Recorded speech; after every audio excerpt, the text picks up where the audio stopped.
Welcome back, everybody. Hey, it is time to toast the season in a festive way. And what better way to do that than to create a bit of a twist on some of our favorite classic cocktails? Here to do just that, she is the founder of the wine tasting and events company, the Wine Sisters.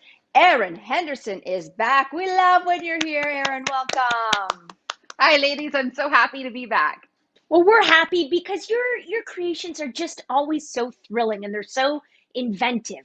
And the first one we're going to do today is you're going to take the classic sidecar and we're going to make it a side sled. So what's the holiday twist here? The classic sidecar is traditionally it is cognac, orange liqueur, and lemon juice. So I just played around a little bit with some more festive flavors. We're going to use some apple cider, inherently festive this time of year, and we're also swapping out the cognac for a really nice aromatic spicy whiskey. Ooh, I love this. Will you walk me through how to make it? Oh, I most certainly will. Okay, so you should have your shaker filled with ice right there. Mm-hmm. So what I want you to do is I want you to add 2 ounces of your Writer's Tears whiskey. This is a Ooh, really lovely Irish whiskey, notes of honey and vanilla, and even a little bit of apple in there, which will be really nice in this drink. So you add in your 2 ounces of whiskey, and you also then Okay. add in your 2 ounces of your orange liqueur.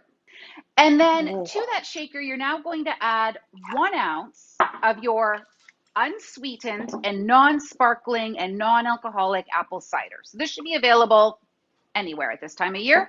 And then also 1 ounce of your freshly squeezed lemon juice. You guys always ask me if it has to be freshly squeezed or not. The answer is always yes. So now that you've got hmm. all your ingredients in there, give it a really good shake. To shake it, you want to shake it for a good 20 or 30 seconds until it's real. Whoa, I love that sound. Love that sound. Yes, Jess. Yes, Yes. yes. And then you're going to strain it into a beautiful coupe and garnish it with a lovely orange twist. I feel like this is enough cocktail for two people, but Ah, you're a big girl. Do it. Do it. The oh, holidays. Erin, this is gorgeous. This is Oh, say it Ooh. again. perfect. Okay, so let's move on to the White Russian. So I want to know A, what's in a regular White Russian? And then B, what spin are you going to give this one for the holidays? Your typical, it's going to be Kahlua vodka cream, right? And that's the traditional, but you can go anywhere on the internet. People swap it out for all kinds of things because it loans itself to some really great ingredients. What it loans itself to, people have swapped out brandy, they've swapped out, Kahlua, anything that they want. So ours, I've called it the White Christmas White Russian. Okay, let's get to it. You need to rim your glass with crushed candy cane.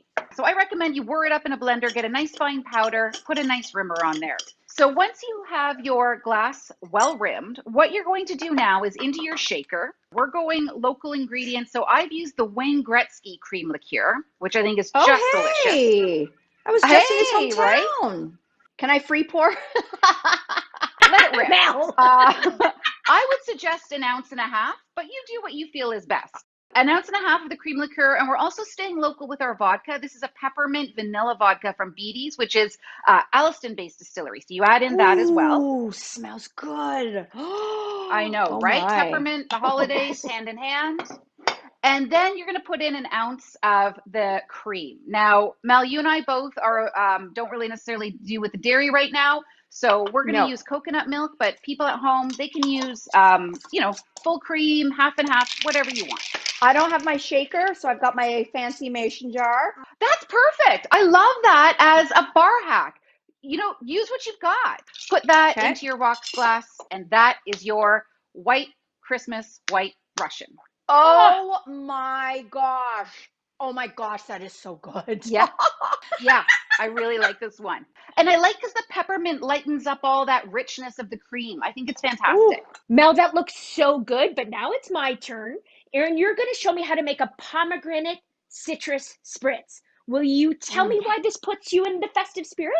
Okay, so pomegranate, citrus, these are seasonal fruits. Everyone thinks that citrus is inherent to spring, which I get because they're fresh and they're bright, but actually it's citrus season right now. Think about the blood oranges and the clementines that come out. Same with pomegranates. Plus, this inherently festive, bright shock of red. I think it's glorious. I love it for the season. Okay, I'm very excited to make it. Tell me how. Okay, so I love these kinds of flavors. We're going to use a lovely craft gin called Whitley Neal. Classic gin, very piney, very evergreen, kind of matches with the smell of the trees happening right Ooh. now. So add in 2 ounces of gin to your mixing glass. Then what you're going to add in is this beautiful pomegranate liqueur. This is from Sicily. Pomegranates from Sicily. And then you're going to Okay. add in half an ounce of freshly squeezed grapefruit juice, preferably pink Okay. grapefruit if you have it, but if not, no big whoop. And also Hmm. 1 ounce of pomegranate juice. I put them together. There we go. Okay, perfect, Oh, brilliant. I look love at it. that! Look at the color. Sorry. Isn't it beautiful? And then a It's quarter gorgeous. ounce of simple syrup, just a little tiny bit of simple Yes. syrup.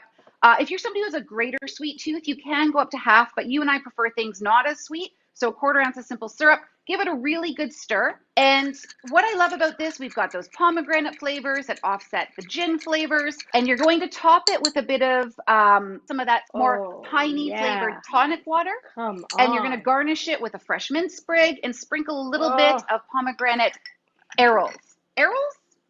Arils. Pomegranate hey, seeds. that sounds good to me. I'm gonna go like Yeah. that. Oh, you get the aromatics of that mint. I'm gonna put a couple of So those good, in right? there. Oh, you guys, you Yeah. should. I wish you could see this. It's so. It's Oh, so you can because it's television. pretty. Isn't it It's pretty? so beautiful. Oh my gosh, I And it's forgot the for a red, it's the second. green. Yeah. Oh, wow. What you say, Jess? Oh, This is like walking through a winter wonderland to pick out a Christmas tree, and then you're surrounded by beautiful aromatic scents like mint and citrus and pomegranate. It's putting a spritz in my step. Let's move on now. Listen, we're not really having traditional parties, but let's say even in your own family, there's somebody who wants to have a non alcoholic option, which is always a great idea. You've got something called the Ruby Sunset. Tell us about it. yeah, I really love this. Having it in a flute makes it immediately a little bit more festive. And as well, having a zero proof cocktail means everyone can get involved, including the underagers. So it's a really great option to have at your holiday parties. Love that. Okay, so I've got Mm. ingredients here and I would like you to make some holiday magic. So where do we begin? Okay, so what you would do if you had a strainer, but once again, we're using your bar hack smell, which I just love. So use your mason jar and you're going to put in some mint into your empty mason Okay, got jar it. and you're going to muddle it Yep. a little bit. So if you don't have a muddler at home, no problem. Just use your wooden spoon and use not the spoon part, but the handle part and just muddle it up a little bit. You're just trying to bruise the mint a little bit to release those aromatics. Oh, I'm being so mean to them, but they smell so good. But smells so great, right? It releases all those oils. It's fantastic. Now, Oh, into that, what you're going to add in is your juices, your half ounce of fresh lemon juice and your half ounce of simple syrup. Just add those right in and then top it with some ice I got ice on standby. to give it a really good shake. Mm-hmm. Then what you're going to do is you're going to strain it into your champagne flute. And now this is where the magic's going to happen. Now what you're going to do is top it with your cranberry juice, which is going to give it that beautiful, Ooh. luscious red color, of Ooh. course. A splash of Yeah. tonic and a splash of soda, which will give it a bubbly feeling, makes it feel a little Oh, yeah. champagne-esque. Garnish with some mint, a few cranberries, and you've got a beautiful zero proof cocktail for the people who are choosing not to drink this holiday. Oh my Oh gosh, my it's really gosh, pretty also. I don't know how Isn't it you pretty? can, if you can see it, but it's so it's pretty. Oh my gorgeous. gosh. How I is it, know, Mel? it's really fun. Oh, wow. That's special. That's really nice. I love this so much, Erin. But let's say you did want to add maybe a little bit of booze into this. What booze would you add in? Well, I'm a huge gin fan, so I would throw back in that Whitley Neal if you've got it. Or if Mhm. you wanted to make it really festive, you could exchange the soda and tonic for a bit of champagne. Oh, yes. You're speaking Mel's language. That's about to happen right now. Oh my gosh, these are such easy, beautiful, creative ideas. Thank you so, so Mhm. much for all of these. And for everybody watching, don't worry, we got you covered. The recipes are all up on our website after the show. So please enjoy responsibly, enjoy safely, and we'll be back after this. Cheers, everybody.